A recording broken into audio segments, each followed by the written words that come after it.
Dipersembahkan oleh Ketemu lagi di Hot Room. Seperti biasa, diskusi saya hanya lancar kalau sudah minum kopi kesayangan saya, white coffee luwak. Makanya saya selalu menang berdebat gara-gara kopi ini. Sarapnya langsung segar. Pak Afdillah dari Greenpeace. Tadi Menteri Kelautan dan Perikanan mengatakan bahwa sebelum peraturan yang memungkinkan ekspor ke luar negeri pasir itu sudah dikonsultasikan dengan Greenpeace, itu satu. Dan yang kedua, apakah Greenpeace setuju peraturan ini? Yang ketiga, Pak Menteri mengatakan tadi, yang diuruk itu bukan pasir lautnya, katanya sedimentasi, yaitu campuran lumpur dan pasir, kemudian dipecah pasirnya yang diekspor. Apakah itu realistis atau tidak? Ya, pertama Bang saya ingin tegaskan dulu, sampai hari ini tidak ada pembicaraan apapun antara Greenpeace dengan KKP. Kami tidak dalam posisi mendukung, bahkan kami meminta pemerintah, terutama KKP, ke Bapak Presiden, untuk segera mencabut. Alasannya? Karena PP ini berbahaya. Berbahaya apa? Berpotensi untuk menghancurkan lingkungan. Sampai hari ini kami tidak menemukan ada tambang yang tidak menghancurkan. Ya. Dia akan merusak ekosistem, kemudian mematikan semua potensi perikanan yang ada, dan ketika tambang bawah laut itu dilakukan, secanggih apapun teknologinya, sampai hari ini dia akan merubah kontur dasar laut. Dia akan menghisap semuanya. Ya. Di Makassar, tahun 2020, kapal paling canggih milik Boskalis melakukan penambangan dengan teknologi yang paling canggih. Ya. Dampaknya apa yang terjadi? Ruang tangkap nelayan hancur berantakan. Sampai hari ini masyarakat Kodingareng tidak bisa melaut. Ya. Dan tidak ada yang mengganti rugi. Itu sama sekali. Dan pasirnya dihisap untuk pembangunan Makassar Newport, proyek strategis nasional. Negaralah yang menghancurkan masyarakat. Itu yang pertama. Secara ekonomi, secara sosial, ada konflik yang terjadi.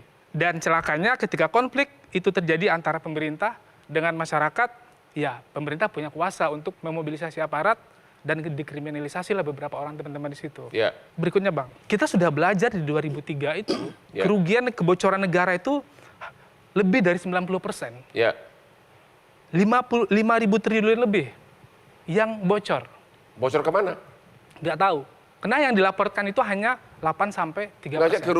Kerugian negara. Akibat? Tambang pasir ini.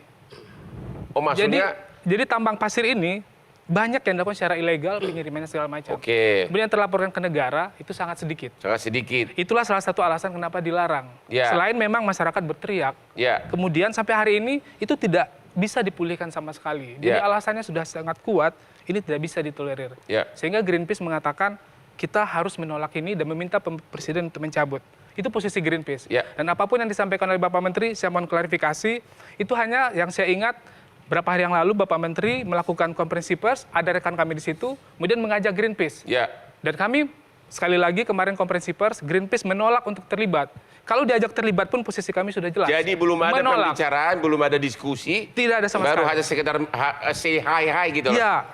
Terakhir Bang, soal pasir, soal lumpur. PP ini dibuat seolah-olah untuk memulihkan laut. Di situ muncul adalah yang bisa ditambang pasir dan sedimentasi. Pasir laut, sejak kapan pasir laut itu menjadi sedimentasi? Pasir laut itu bagian dari ekosistem Bang. Ikan dan segala macamnya hidup di situ. Yang kedua, ketika struktur PP ini kita baca, yang maksudnya untuk pemulihan, hanya 2 pasal yang mengatur tentang pemulihan itu sendiri. Selebihnya mengatur tentang perizinan berusaha. Jadi kita mau bilang ini pasal untuk pemulihan atau untuk membuka izin usaha baru. Jadi ini buat apa? Terima kasih Pak Wahyu dari Kementerian. Tadi beliau sudah bantah, tidak pernah Greenpeace menyetujui. Dan kedua, menguruk sedimentasi itu nggak realistis katanya. Yang diuruk itu pasir. Iya benar tadi yang dikatakan Pak Afdillah tadi. Sebenarnya itu dari pertemuan konferensi pers. Yang kebetulan dihadiri oleh sejumlah wartawan termasuk teman dari Greenpeace. Seorang aktivis yang perempuan Nah waktu itu ketika ngomong tentang perlunya dibentuk tim kajian untuk mendukung mana titik-titik sedimentasi yang bisa akan diambil dan seterusnya. Itu selain dari pejabat di kementerian yang terkait dengan ini, kita juga mengundang dari perguruan tinggi, pakar-pakar. Tapi Greenpeace belum pernah setuju, termasuk kami undang LSM, pegiat lingkungan, termasuk Greenpeace dan Greenpeace sudah pernah setuju atau tidak? Tapi Greenpeace waktu itu akan dibicarakan. Jadi belum ada Greenpeace belum pernah mendukung. Belum pernah. Sampai terakhir kami dapat kabar ternyata Walhi dan Greenpeace menolak. Ya nggak apa-apa, hak mereka untuk menolak. Terus yang kedua, masuk realistis sih nggak mengatakan yang diuruk itu ada sedimentasi campuran lumpur dan pasir. Bukankah itu suatu rekayasa peraturan seolah-olah sedimentasi tapi sebenarnya yang dijual itu pasir? Ya maksud kami justru ingin memperbaiki tata kelola dari pengelolaan pasir laut yang dulu itu kebablasan. Ya kan, sehingga kemudian dibikin yang baru dengan memanfaatkan sedimentasi yang banyak terjadi di mana-mana ini dengan cara supaya ramah lingkungan dengan alat-alat yang mendukung untuk itu. Semua ada pengawasan, ada Direktorat Jenderal Pengawasan Sumber Daya Kelautan dan Perikanan, ada Polair, ada Bakamla. Pertanyaannya kenapa harus ekspor? Itu pertanyaannya. Kita butuh uang atau memang Singapura yang butuh? Atau hasil lobby Singapura? Enggak ada itu urusan lobby-lobby segala macam. Yang penting seperti spirit di dalam peraturan pemerintah tersebut, prioritas adalah untuk kebutuhan domestik. Ini lebih baik Bang daripada dulu-dulu yang kita nggak tahu rezim penambangan itu dari pasir yang kemudian membuat pulau-pulau kemudian tenggelam dan seterusnya.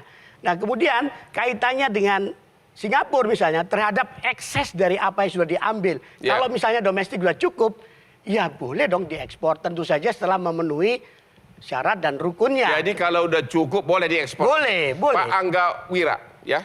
Iya Bang. Apa ini memang benar desakan daripada pengusaha tambang khususnya?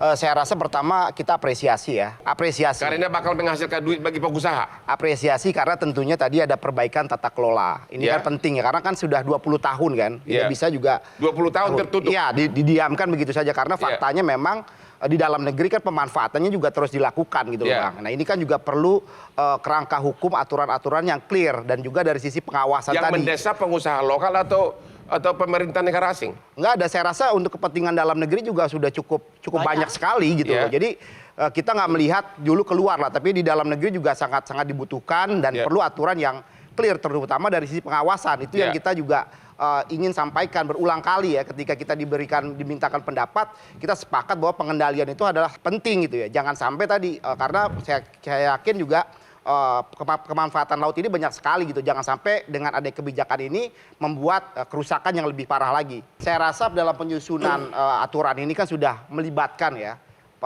baik dari para ahli perguruan tinggi gitu Bang ya. Mungkin itu juga saya rasa ini juga perlu kita awasi secara sama. Gimana Pak Greenpeace? Ya, tidak pernah ada Pak. Hari ini akademisi berteriak kenapa PP ini sampai muncul. Terus yang tadi saya mau jawab soal bagaimana bisa memisahkan. Abang, kapal Boskalis itu ketika mengangkat pasir, kemudian dia campur dengan air, lumpurnya turun Bang. Yang diangkat itu cuma pasir. Jadi yang diambil itu hanya pasir. Lumpurnya dibuang lagi. Artinya, karena lumpur dia akan mencair dengan air. Tujuan mau buang lumpur, tetap lumpurnya kembali lagi. Iya. Berarti bertentangan dengan tujuan undang-undang ini. Itu sudah alat penambangan yang paling canggih di dunia, milik PT Boskalis. Dia dikontrak oleh beberapa negara untuk melakukan reklamasi, termasuk kita, Yogyakarta. Tapi apa yang dilakukan oleh kapalnya, kami menginspeksi ke dasar laut di Koding Areng itu. Lumpur yang ada sekarang, Bang. Ini hanya greenwashing ala pemerintah. Jadi Anda mengatakan ini hanya rekayasa agar bisa ekspor pasir ke luar negeri. Iya.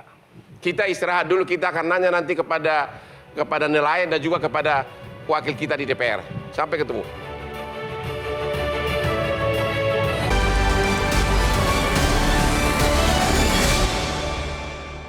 Dipersembahkan oleh